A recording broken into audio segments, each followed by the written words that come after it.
여러분들 반갑습니다. 이렇게 지난주에 이어서 오늘 또 우리가 교회에 나오지 못하고 또 이렇게 영상으로 예배를 드리게 되었습니다. 여러분들 마음이 답답하시죠? 빨리 이 일들이 빠르게 회복되어서 여러분들과 함께 기쁨으로 마음껏 예배하는 그날이 어수옥히 오기를 기대하고요. 우리 함께 또 기도하면서 이런 시간들을 잘 은혜롭게 보내야 되리라고 생각합니다. 이 영상으로라도 여러분들 만날 수 있어서 얼마나 감사한지 모르겠습니다. 여러분들 건강을 잘 챙기시고 또 외부 나들이나 또 바깥 활동이 철저히 이렇게 자제된 환경이기 때문에 여러 가지 이렇게 답답함이 많이 있으리라고 생각합니다. 잘 극복하시고 아마 일도 꼭 끝이 나리라고 생각합니다. 아무리 힘들어도 또 하나님이 이 일들을 통해서 하실 일이 있으시고 또 우리에게 유익함으로 또 역사해 주실 줄로 믿습니다. 기대하시고 또 그때까지 각 가정에서 예배를 드리시고 하나님의 임재를 갈망하는 이전보다 더 하나님의 은혜를 사모하고 주 앞에 나아가는 그런 복된 시간들이 되시기를 바라겠습니다. 특별히 두려워할 수 있지만 너무 두려움이 통제되지 않는 상태까지 가면 불안하고 위험한 것이거든요. 그 두려움이 있지만 믿음으로 잘 그 두려움을 극복하고 통제해서 하나님의 그 샬롬을 누리는 여러분들이 되시기를 바라겠습니다. 구시기도회도 공동체 기도회도 여러분들이 많이들 참여해 주셔서 또 함께 또 짧은 시간이지만 만나서 기도하고 또 이렇게 성도의 교제를 나눌 수 있게 된 것 너무 감사하고요. 계속해서 여러분들이 있는 자리에서 열심으로 기도해 주시기를 바랍니다. 자, 오늘은 이 본문 마가복음의 말씀을 계속 이어서 여러분들과 함께 나누도록 하겠습니다. 오늘 이 14절을 출발 보면 요한이 잡힌 후 요한이 이제 잡혔다는 말은 이제 요한의 역할이 끝이 났음을 의미하기도 합니다. 그리고 새로운 시작을 알리죠. 그리고 이제 예수 그리스도에게 바톤을 넘기시는 그런 장면입니다.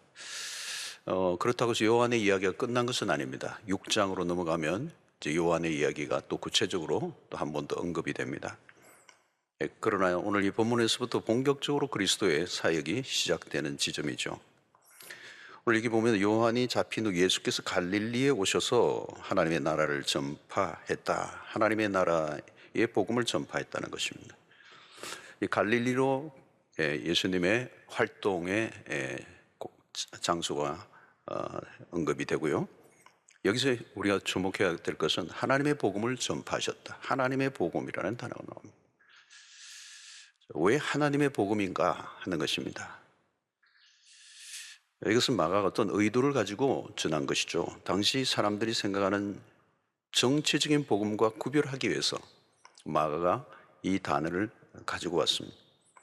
예수님이 오셨을 때 유대의 그 시대적 상황을 보면 오늘 한국이 처한 이 상황보다 더 복잡하고 또 매우 민감했던 시대입니다. 로마의 지배하에서 나라를 빼앗긴 그 미래가 불투명한, 그래서 백성들은 정치적 경제적으로 매우 힘들었던 때였습니다. 그들은 당연히 정치적인 메시아 그리고 경제적인 메시아를 갈망했습니다. 그러나 마가는 분명하게 입장을 걷죠. 영적인 통치를 의미하는 그리고 영적인 메시아, 정치적인 통치를 의미하지 않는다는 것을 분명히 밝히고 있는 것이죠. 하나님의 복음은 하나님으로부터 나온 것임을 밝히고 있습니다. 이 복음의 출처가 중요해요. 세상에는 어디로부터 나온 것인지 출처 불명의 복음이 너무 많습니다. 온갖 복음이 있죠. 별별 복음이 다 있습니다. 그런 복음의 특징들은 그 시대가 만들어낸 복음이죠. 사람들의 귀를 솔깃하게 해주는 그런 내용들. 빵이 필요한 사람에게 빵을 무한 제공해 주겠다. 그건 복음이 되겠죠.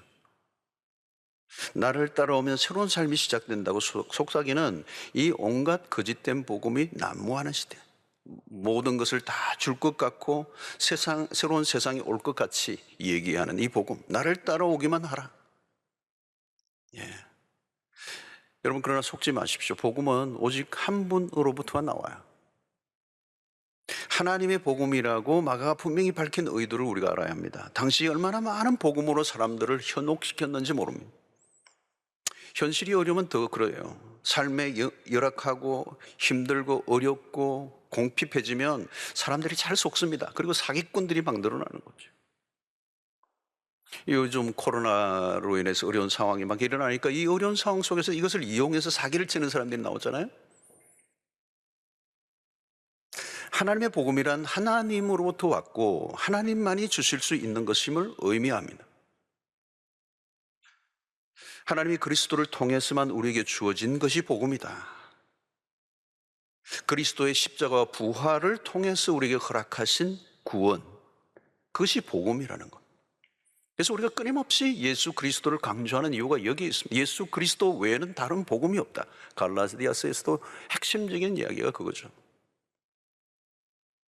자, 오늘 여기서 보면 그 하나님의 나라가 가까웠다는 이 표현을 쓰고 있으면 15절에 대단히 중요한 주제죠. 하나님의 나라. 오늘 예수님의 지상의 사역이 이제 출발되면서 이제 예수님의 첫 번째 메시지가 하나님의 나라가 가까이 왔다 라고 얘기하고 있습니다. 이것은 예수님의 입에서 직접 하나님의 나라를 언급되고 있습니다. 왜 하나님의 나라인가? 눈에 보이는 이 세상의 나라와 대조적인 나라가 있다는 것입니다. 지금 우리가 사는 세상은 불완전하고 한시적이고 한계가 있고 문제가 많은 나라. 아담의 범죄 이후로 이 땅의 나라는 생각보다 많이 망가져 있습니다. 과연 우리는 세상에 희망이 있는가? 사람들이 희망을 가지긴 하죠. 예, 희망을 가질 때는 참 좋은 것 같아요. 그러나 희망이 사라지면 살 힘이 없잖아요. 그런데 과연 세상에 희망을 가질 만한 것인가? 라고 하는 것입니다. 이제 막 학교에 입학한 사람은 희망이 있죠. 졸업을 하고 난 다음에 취직을 하고 싶은 희망. 취직을 했다고 가정하면 그러면 무슨 희망이 있을까요? 승진의 희망, 가정을 이룰 희망, 결혼을 할 희망, 자녀를 낳고 기르고 싶은 희망. 여러분, 그런 희망들이 순적하게 이루어졌다고 해도 그런 다음에는 무슨 희망이 있는가? 마지막에 인간이 마주쳐야 할 운명은 죽음입니다. 성경적 관점에서 세상을 바라보는 눈은 인간이 통치하는 세상은 불완전하다는 겁니다. 여러분, 공산주의의 시작이 얼마나 꿈이 야무졌습니까? 그러나 70년 만에 무너졌어요. 기가 막힌 이데올로기예요. 오늘 몇 남아있지 않는 공산국가는 더 이상 인류에게 희망이 될 수 없다는 것을 이미 오래전에 확정이 되었어요. 자본주의는 어떤가요? 여전히 모순과 문제를 안고 있습니다. 빈부의 격차의 문제를 해결하기는 역부족이에요.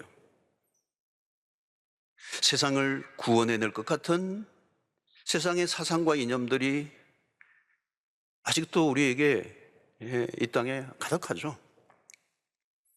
그러나 여러분, 지구상은 여전히 전쟁의 위협이 존재합니다. 군비를 축적하고 핵무기 전쟁을 하고 있습니다. 지금도 곳곳에 테러들이 일어나고 있습니다. 천재지변은 어떻습니까? 지진과 쓰나미와 태풍과 온갖, 요즘 그거 더 많이 일어나는 것 같아요.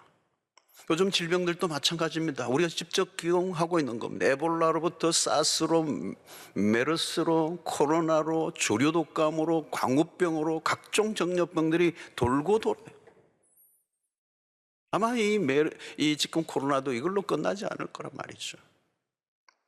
오늘날 산업 폐기물들, 우리가 만들어낸 유해한 쓰레기들로 인한 이 폐해들이 얼마나 많습니까? 갈수록 환경 오염이 급속하게 늘어가고 이 오염의 모든 그 부산물들을 인간이 다 경험하게 되고 이것이 질병으로 가게 되고,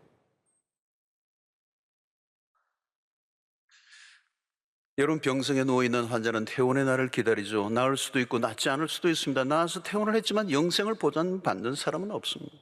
언젠가는 또 다른 병이 찾아오죠. 치유의 과정은 길고 회복의 이후의 삶은 짧습니다. 기대한 것이 이루어지는 듯 하다가 결국은 반전에 좋지 않은 반전이 겹쳐지는 것이 우리의 삶이라는 거예요. 여러분, 우리가 바라보는 성경적 관점은 인간으로부터 나온 것은 우리를 구원해낼 수 없다는 결론입니다. 여러분, 세상에는 메시아가 없어요. 메시아를 자처하는 사람들은 종종 나오지만 주로 이단들이죠, 이단들. 세상의 모습은 죄와 사탄의 활동이 득세하고 있습니다. 세상 안으로 들어가면 악이 창궐합니다. 얼마나 악이 성행하는지 온갖 추악한 일들이 벌어지고 있습니다. 인간의 탐욕이 만들어 놓은 세상이 얼마나 살벌한지, 얼마나 파괴적인지. 죄가 세상 속에서 사탄과 함께 활동하고 있는 한 우리에게는 행복이 없습니다. 세상은 이미 많이 망가져 있습니다. 인류가 앞으로 진보해 가는 것 같지만 그렇지 않아요. 세상은 여전히 죄 아래 있고 저주 아래 있습니다. 한 개인의 삶을 들여다보아도 행복은 짧고 고통은 길고 길어요. 구원받은 신자도 마찬가지입니다. 우리가 예수를 믿고 죄 사함을 받긴 했지만 여전히 죄인일 뿐만 아니라 죄의 성향이 우리를 지배하고 있습니다. 그래서 바울은 로마서를 통해 피조물들이 모두 탄식한다고 얘기해요. 로마서 8장 22절을 보면 피조물이 다 이제까지 함께 탄식하며 함께 고통을 겪고 있는 것을 우리가 아느니라. 로마서 8장에서는요, 삼중 탄식이 나옵니다. 성령의 탄식이 나오시고 성령님이 탄식하시고 피조물들이 다 탄식하고 있다. 인간의 탄식입니다. 우리 역시 질병으로 고통하고 끝내는 죽음에 이르게 하는 병에 걸려 있습니다. 다 죽음의 병에 걸려 있는 거예요. 이미 죄라는 바이러스 안에 감염되어 있는 겁니다. 온 세상이 탄식하고 있는 거죠. 우리는 세상을 바라보면서 이 탄식을 할 수 있어야 돼요. 세상에 대해서 절망해야 합니다. 어떤 분은 고생해서 이제 자기 집을 가지고 살려고 하는데 병이 덜컥 걸려 시름시름 앓다가 죽는 걸 봐요. 장례식 때 모두가 울고 또 울어요. 좋은 날 보지 못한 인생의 그 끝을 보는 그 안타까움, 그 탄식 말이죠. 여러분, 우리가 바라는 것이 무엇입니까? 무엇이 이루어지면 파라다이스가 이 땅에 올 것인가? 여러분, 우리는 그토록 바라던 경제적 회복이 우리의 삶의 질을 바꿔놓지 못했어.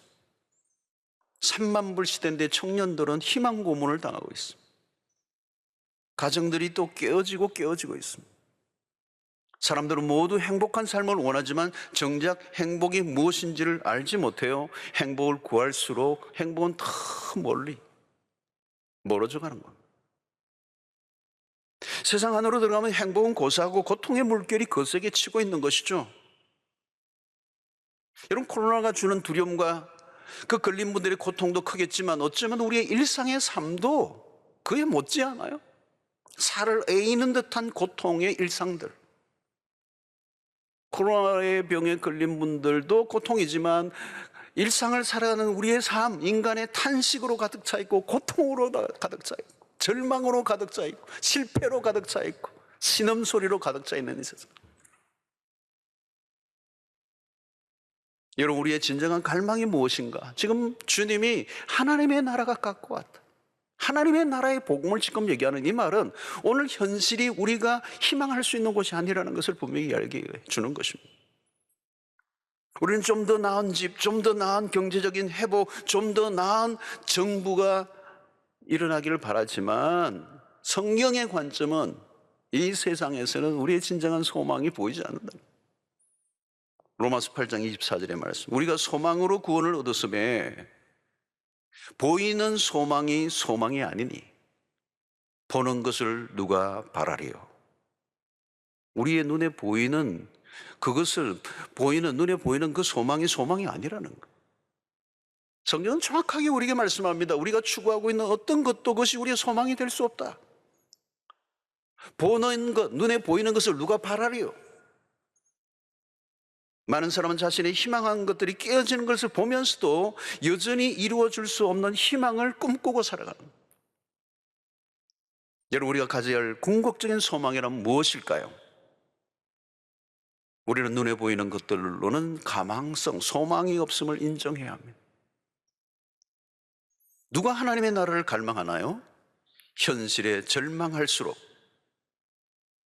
현실의 삶에 절망할수록 하나님의 나라에 대한 갈망이 깊어져요. 현실을 부정하거나 현실에 대한 도피적인 삶을 살라는 말은 아닙니다.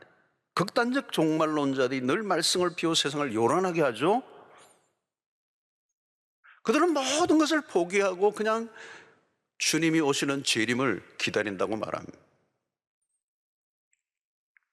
지금도 코로나 전국의 진원지가 되었던 이단도 비슷한 잘못된 종말론을 가지고 있는 것. 우리의 현실의 절망은 다른 것입니다. 거룩한 긴장감을 가지고 현실을 살아내야 합니다. 여기가 전부인 것처럼 머리를 파묻고 살지 않아야 되죠. 그렇다고 몇 날 몇 시에 임한다고 모든 걸 중단하고 기다리라고 하는 말은 아닙니다. 양극단을 피해야 되는 것이죠. 여러분, 하나님의 나라는 어떤 것입니까? 하나님의 나라는 하나님의 통치, 하나님의 다스림이 완전히 이루어지는 것을 말합니다. 중요한 것은 여러분, 누가 통치하느냐예요. 누가 통치하느냐, 왕이 누구냐. 이스라엘의 역사를 통하여 우리에게 주셨던 메시지는 무엇입니까? 인간이 세운 왕은 다 부실하다. 원래 이스라엘은 하나님의 통치, 하나님의 왕이시죠. 근데 인간들이 인간의 왕을 구해서 하나님이 마지못해 주신 거예요. 깨달으라고. 그 인간의 왕으로서의 통치가 얼마나 부실하고 불완전하고 불가능한가를 깨닫도록 왕을 주신 거예요. 왕을 통하여 이스라엘을 기가 막히게 통치하라고 주신 건 아니에요, 사실은. 왜? 불가능한 일이니까. 결국 이스라엘 역사를, 남북의 역사를 보면 인간의 왕에게 기대를 했지만 역시나요. 우리는 역사를 보아야 돼요, 여러분. 성경의 역사를 들여다봐야 돼요. 결국 하나님은 다윗의 위를 통하여, 그래도 이스라엘 역사 속에 가장 기준이 되고 중심이 되는 다윗, 그러나 그 다윗을 통해서가 아니라 그 다윗의 위를 통하여 영원한 위를 세우시죠. 바로 그리스도 메시아, 하나님의 통치하시는 완전한 나라가 올 것이다. 전능하신 왕, 공평하신 왕, 의로우신 왕, 선하신 하나님, 더 이상 악이 득세할 수 없는, 마귀의 권세를 완전히 제압하신, 불법이 밥을 딛지 못하고 불의가 사라지게 하는 하나님의 완전한 통치가 이루어지는 샬롬의 공동체. 어떤 계층도 어떤 갭도 없이 모두가 온전하게 통일을 이루시는 그 만왕의 왕이신 메시아가 오실 것이다. 그분이 통치하시는 나라, 우리는 그 나라를 기대하는 것입니다. 여러분, 요한계시록 21장 1절로 보면, 또 내가 새 하늘과 새 땅을 보니 처음 하늘과 처음 땅이 없어졌고 바다도 다시 있지 않더라. 여러분, 여기서 무슨 얘기합니까? 새 하늘과 새 땅이라는 거. 처음 하늘과 처음 땅이 없어져 버려. 바다도 다시 있지 않다. 그러니까 우리가 지금 보고 있는 그 땅이 아니라는 거예요. 우리가 보고 있는 하늘이 아니라 새로운 하늘과 새로운 땅, 새로운 피조물. 자, 그것은 어떤 것입니까? 21장 4절을 보면, 모든 눈물을 그 눈에서 닦아주시니 다시는 사망이 없고 애통하는 것이나 곡하는 것이나 아픈 것이 다시 있지 아니하리니 처음 것들이 다 지나갔음이라라. 요한계시록을 보면 바로 이 말씀이 우리에게 주는 소망이에요. 이게 우리의 소망이에요. 진정한 소망, 새 하늘과 새 땅의 소망. 모든 눈물을 눈에서 닦아주시고 다시는 사망이 없고 애통하고 곡하는 것이 있지 아니하는 기쁨의 나라, 완전한 나라, 우리 하나님이 우리의 왕이 되시는, 우리의 아버지가 되시는 그 나라를 우리가 기대하는 거예요. 그럼 여기 얼마나 기가 막혀. 이 땅은 눈물이에요, 애통이에요, 곡함이 있습니다. 어디 샬롬이 있습니까, 여러분? 오늘 주님이 우리에게 말씀한 하나님의 나라가 가까웠다. 예수 그리스도가 오심으로 하나님의 나라가 구체적으로 가시화되었다는 겁니다. 예수님의 공생에는 이미 하나님의 나라가 이루어지고 있음을 알려줍니다. 그러나 완성된 하나님의 나라는 아니죠. 언젠가 완성될 것입니다. 그날은 언제죠? 그리스도가 이 땅에 다시 오실 때. 그때가 언제인지는 우리는 아무도 모릅니다. 혹자는 2000년이 지난 지금도 아직 이루어지지 않았다면 언제인가? 가까웠다는 말은 무엇일까요? 여러분, 그리스도가 오시기 이전과 이후는 달라요. 오늘 유대인들은 아직도 오실 메시아를 기다리고 있습니다. 그러나 우리는 이미 오셨어요. 이런 유대인들이 메시아를 기다리는 것과 오늘 우리가 기다리는 것은 시간에 완전히 다른 차이가 있습니다. 유대인들은 아직 오지 않은 메시아, 초림 예수를 기다리고 있는 거죠. 그게 깜깜한 것입니다. 이미 오신 메시아를 그들은 알지 못하는 거죠. 그러나 오늘 우리는 이미 오신 그리스도, 이미 하나님의 나라가 구체적으로 시작되었어요. already. 그리고 그 주님이 부활 후 승천하시고 다시 오시겠다고 약속하셨습니다. 이제 1막이 끝나고 2막의 커튼이 열려집니다. 그때는 인류가 마지막이에요. 언약에 하나님의 우리에게 주신 언약이 이제 마지막 하나 남아있는 것이죠. 그 주님이 다시 오시는 그날. 그러므로 그리스도인에게 진정한 소망은 무엇입니까? 하나님의 나라입니다. 그 나라가 다가오고 있음을 믿습니다. 세상에서는 절망하고 때로는 고통하지만 이것이 끝이 아님을 우리가 믿습니다. 이 세상으로만 끝이라면 이 생은 비극이에요. 주님은 우리에게 하나님의 나라를 선포합니다. 그 당시 유대의 백성들에게도 마찬가지입니다. 그들의 삶이 참으로 처절하고 힘들고 절망하는 그 고통의 극점에 있는 그 유대 백성들을 향하여 하나님의 나라가 가까웠다. 자, 그러면 그 하나님의 나라가 가까웠기 때문에 우리가 무엇을 해내냐? 두 단어를 얘기해요. 하나는 회개하라, 그리고 복음을 믿어라. 두 단어, 회개와 믿음을 강조하고 있습니다. 믿음을 가진다면 회개해야 돼요. 회개 없는 믿음은 없어. 진정한 믿음은 회개를 동반한다는 거예요. 회개한다면 그것이 곧 믿음의 행위 안에 속하는 것입니다. 회개하고 복음을 믿어라. 오늘 14절과 15절 두 구절을 보면 놓치면 안 되는 단어가 나오죠. 하나님의 복음을 전파하고 회개하고 복음을 믿어라. 회개하고 복음이라는 단어가 나오고 있어요. 마가가 얘기하려고 하는 마가복음의 전체의 핵심이 이 복음, 그 복음을 받는 그 과정 속에 회개를 동반해야 된다. 가장 시급한 것이 회개다. 하나님의 나라가 임했기 때문에 이제 더 이상 미루지 말라는 거죠. 여기 가까웠다는 이 말이 카이로스잖아요. 카이로스. 하나님의 정하신 때를 말하는 거죠. 이제 그 만삭이 된 것처럼 이제 때가 되었어요. 예. 하나님의 나라는 그냥 가까웠다는 이 표현은 여러분 추상적인 게 아닙니다. 매우 긴박한 거예요. 가슴이 뛰게 하는 것입니다. 시계가 하나님의 나라라고 얘기하니까 2000년 전에 아무것도 일어나지 않는 것처럼 별로 움직이지 않고 모든 게 슬로우한 것처럼 여겨질지 모르지만 아니요. 가장 강력하고 왕성하게 지금도 하나님의 나라는 움직이고 있는 거예요. 주님은 때가 찼다고 말합니다. 카이로스, 그때 결정적인 시간이 이제 임한 거예요. 예수님이 오신 순간부터 하나님의 나라는 구체화되었습니다. 그리고 마가복음을 살펴보면서 우리는 하나님의 나라가 어떻게 시작되었는지, 어떻게 진행되는지를 볼 수가 있어요. 병자들이 낫고 눈먼 자가 눈을 뜨고 죽은 자가 살아나는 역사, 귀신이 쫓겨나는 이런 역사들은 바로 단순히 어떤 치유와 축사의 역사가 아니라 하나님의 나라가 시작됐다는 거예요. 불완전한 존재들이 완전하게 되고 악령에 시달린 자들이 자유함을 얻고 하나님의 나라가 이제 시작됐다는 것을 우리는 마가복음을 살펴보면서 계속 이제 아마 보게 될 거예요. 그 나라가 지금 임했어요. 근데 이 나라는 완성된 나라가 아니기 때문에 완성될 그날을 우리는 기다리고 있다는 거예요. 그날은 내일 올 수도 있어요. 그러나 그 시간은 아무도 알 수 없습니다. 그러므로 지금 우리가 어떻게 해야 돼요? 회개하고 복음을 믿어라. 그런데 여기 보십시오. 회개가 먼저예요. 회개하고 복음을 믿어라. 여기 회개는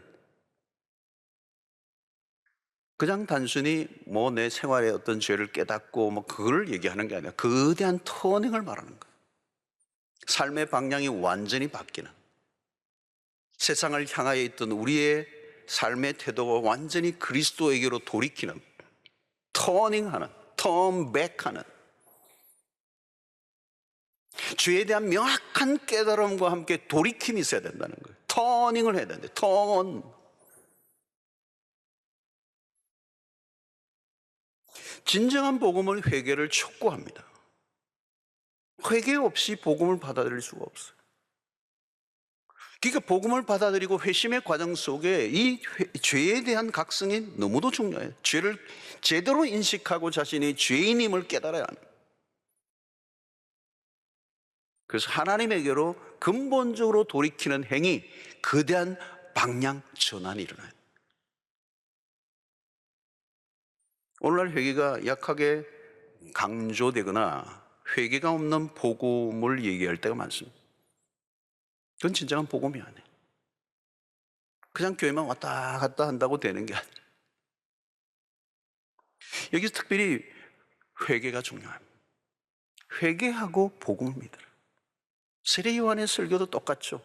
회개하고 죄 사함을 받아라. 그리고 세례를 받아라 그랬어요. 그런데 예수님의 말씀은 한 단계 더 나가서 복음을 믿어라. 회개만으로 안 되죠. 복음을 믿어야 돼요. 죄를 깨닫는 단계만 가면, 그 죄를 깨닫기만 하면 어때요? 죄를 깨닫는 것도 힘들지만 죄를 깨닫기만 하면 어때요? 그건 절망의 상태입니다. 어디로 가야 되는 거죠? 그리스도가 없는 곳에서 죄를 다루면 큰일 납니다. 당시 바리새인들이 그렇죠. 율법에 사로잡힌 것들은 율법주의에 빠져서 죄에 대한 문제를 다루긴 했지만 복음이 없어요. 복음이 없기 때문에 어떻게 해요? 죄를 얘기하기는 하지만 죄를 포장하기 하는 게 더 잘한다. 복음이 없으면 회개할 수 없어요. 복음이 없으면 회개는 의미가 없어요. 복음이 있어야 죄가 드러나도 사는 역사가 일어나는 것입니다. 사랑하는 성도 여러분, 현실의 삶이 어렵기 때문에 사람들은 먼저 소망을 원합니다. 희망을 얘기해 달라고 얘기합니다. 요즘도 참 그렇지 않아요, 여러분? 우리가 얼마나 많이 힘듭니까? 우리는 빨리 이 어려운 현실에서 빠져나가기를 원합니다. 빨리 좀 빠져나가게 해주십시오. 그러나 분명한 것은 우리가 하나님과의 바른 관계가 중요한 거죠. 무엇보다 우리의 삶의 문제가 꼬인 것은 한 가지로부터 출발합니다. 다름 아닌 하나님과의 관계예요. 죄는 하나님과의 관계를 깨뜨렸습니다. 가장 먼저 하나님으로부터 용서를 받아야 합니다. 이것보다 더 시급한 것은 없죠. 그래서 회개하고 복음을 믿으라. 우리는 항상 급한 일로 쫓기는 삶을 삽니다. 당장 해결이 안 되면 죽을 것 같이 행동할 때가 있습니다. 그러나 그 어떤 것보다 가장 시급한 것은 회개의 삶이라는 것입니다. 자신의 죄를 고백하고 용서를 받아 하나님과 바른 관계로 돌아서면 하나님의 놀라운 은혜를 우리에게 허락해 주실 줄로 믿습니다. 요즘도 우리가 많이 하는 게 뭐예요? 바깥에 갔다 오면 모두가 하는 일이 손 씻으라, 손 씻으라. 막 그냥 모두가 이제 손을 깨끗이 씻어야 됩니다. 저는 요즘 그 모습을 보면서 우리의 죄에 대해서도 이런 태도를 가지면 얼마나 좋을까. 우리가 다른 감염을 막기 위해서 마스크를 쓰지만 우리의 눈으로, 우리의 귀로, 우리의 생각으로 침투해 들어오는 이 죄는 우리는 어떻게 디펜스를 했는가? 어떻게 그렇게 민감하게 내가 그 모든 바이러스를, 죄의 바이러스를, 나쁜 생각들을, 좋지 않은 것을 보지 않고 듣지 않고 생각하지 않기 위해서 얼마나 내가 애를 썼는가? 그런 영적인 마스크는 쓰고 있는가? 단순히 그 바이러스만 들어오지 않으면, 그게 감염되지 않으면 그게 사는 게 아니죠, 여러분. 손을 뽀득뽀득 씻을 때마다, 설거지를 할 때마다 우리가 이렇게 회개하는가? 회개하고 복음을 믿어라. 복음에는 예수를 믿고 구원을 얻는 것입니다. 복음을 믿는다는 것은 뭔가요? 복음을 믿으라는 이 말은 인간적인 노력을 포기하라는 것입니다. 구원에 이르는 인간으로서의 방법이 없다는 것을 말합니다. 오직 하나님께서 우리에게 열어놓으신 구원의 그 길 외에는 다른 길이 없기 때문에 복음을 믿으라. 하나님이 우리를 위하여 행하여 놓으신 그 구원의 방법을 받아들이라는 거예요. 그래서 믿음의 대상은 오직 예수 그리스도이시다. 무엇을 믿을 것인가? 온갖 것을 다 믿고 살아가는 사람들에게 예수를 믿어야 산다고 외쳐라는 거예요. 주 예수를 믿어라. 그리하면 너와 내 집이 구원을 얻으리라. 오직 하나님의 아들 그리스도를 통해서만 구원이 주어짐을 받아들이는 게 믿음이라는 것입니다. 사랑하는 성도 여러분, 그리스도 안에서 죽음은 저주가 아닙니다. 부활의 생명을 얻는 거예요. 부활 이전에는 죽음은 완전히 실패고 패배였습니다. 그러나 그리스도의 부활로 인해 죽음은 사망에서 생명으로 이어지는 축복이 되는 것입니다. 사랑하는 성도 여러분, 지금은 어느 때입니까? 지금은 그 하나님의 나라를 기다려야 될 때요. 다시 오실 그리스도를 기다리는다는 것이 우리의 신앙의 핵심입니다. 재림은 막연한 일이 아닙니다. 곧 오신다는 긴박성을 가져야 돼요. 긴박성을 가져야 돼요. 우리의 모든 행동의 기준이 종말론적인 신앙과 연결되어져 있어야 합니다. 주님이 오신다면 우리는 어떻게 할 것인가?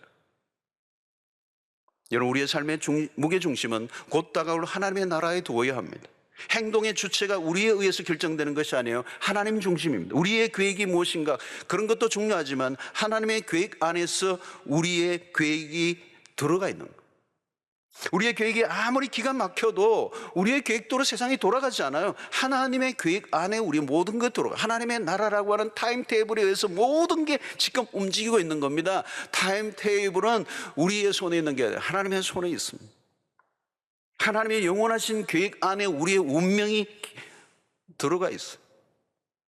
우리가 대단한 것을 세워 열심히 하려고 하지만 하나님의 시계가 멈추면 상황 종료입니다. 그럼 우리의 삶의 태도가 종료하죠. 야고보 4장 13절로 14절에 들으라 너희 중에 말하기를 오늘이나 내일이나 우리가 어떤 도시에 가서 거기서 1년을 머물며 장사하여 이익을 보리라 하는 자들아, 내일 일을 너희가 알지 못하는도다. 너희 생명이 무엇이냐?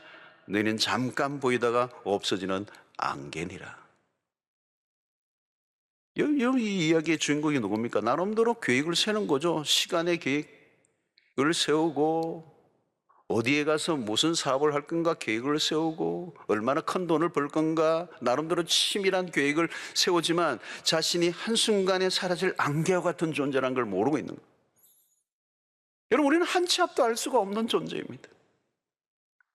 여러분, 우리가 착각하면 안 되는 것이 있습니다. 우리의 삶을 우리가 임의로 통제 가능하다고 믿으면 안 되는 거예요. 우리의 상관없이 돌아가는 이유는 뭡니까? 우리보다 더 큰 힘의 작용이 돌아가고 있다는 것을 말하는 거예요. 우리의 삶의 방향이 한순간에 다른 곳으로 돌아갈 수 있어요. 우리는 매우 허약한 존재. 힘이 좀 있다고 내 마음대로 할 수 있나요? 못해요, 여러분. 돈이 많으면 다 할 수 있는 것 같아요. 못하는 게 더 많아요, 여러분. 아무리 대단한 권세를 가지고도요, 하나님이 훅 하면 그냥 끝이에요, 여러분. 한 방에 끝이에요, 한 방에 끝.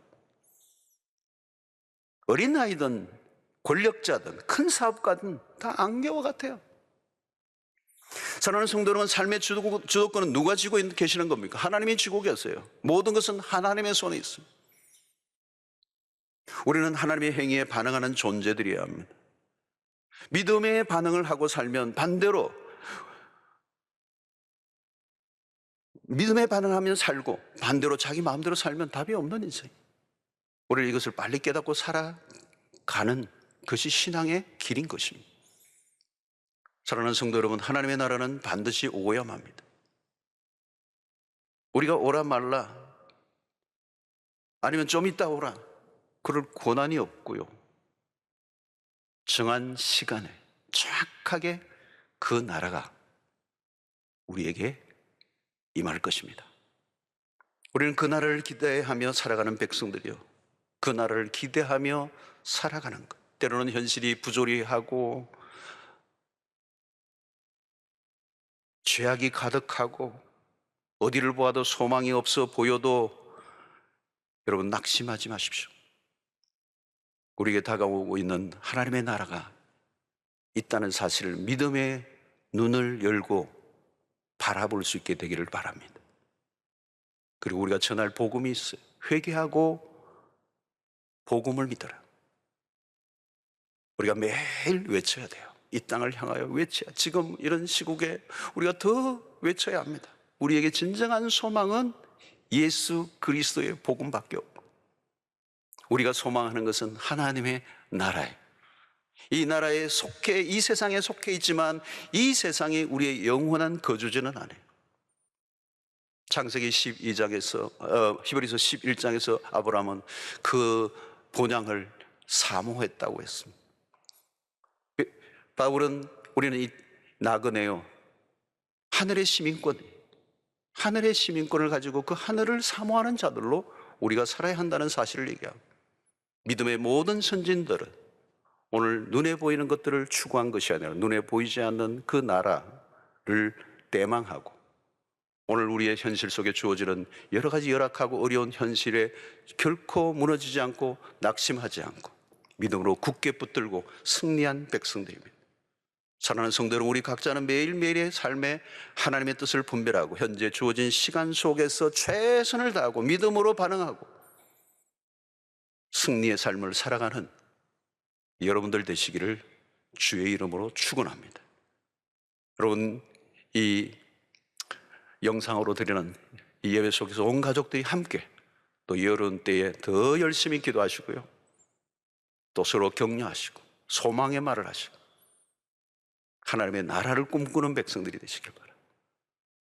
눈에 보이는 것들 때문에 너무 절망해하지 마시고요, 두려움에 빠지지 마시고 예수 그리스도에게 그 복음을 믿는 자들로서 영원한 생명, 그 영생의 복음을 붙잡고 살아가시고 또 그것을 전하며 살아가는 여러분들 되시길 바랍니다.